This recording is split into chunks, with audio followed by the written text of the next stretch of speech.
Hey everybody, it's Glenn. You've just been reading the card back information from the 90s Spider-Man animated series action figure, Total Armor Rhino.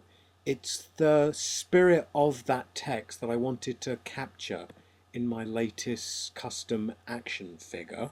And with this figure, I looked at the previous action figure incarnations of Rhino, from the 90s animated series one I already mentioned to the Spider-Man Classics Rhino, the Spider-Man Classics Ultimate Rhino, and also the Hasbro movie Rhino.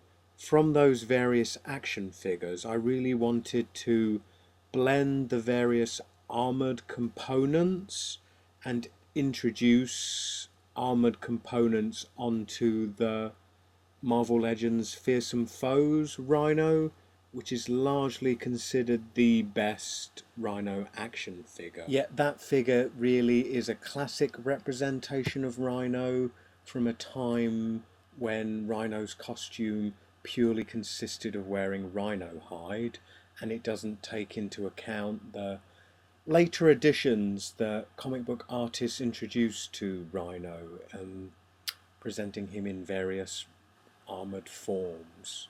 Viewers of my videos over the last few weeks now will remember me picking up the base figure that I used for my custom Total Armor Rhino. I detailed the purchase of it from eBay in my Confessions of an eBay-aholic video. And you'll remember he was lacking a horn, which is why I picked him up pretty cheap, quite the bargain. And of course, the loss of a horn on a figure like this is easily remedied by a customizer like me.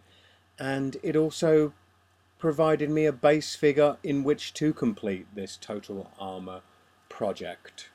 So I sculpted the figure a new horn with epoxy clay, and pretty much most of the armor that you see on this figure is also sculpted with epoxy clay. The bracelets and anklets and the armor on his upper torso. And here are two works in progress pictures of Total Armor Rhino. I don't usually share pictures like this, but I think these pictures give you a better sense of the additions I've made to the figure, with the white areas being the epoxy clay that I've sculpted onto the figure. The shoulder armor here are elements that I didn't sculpt. Those are from a 2002 series, Masters of the Universe Man-at-Arms, although they are much modified here.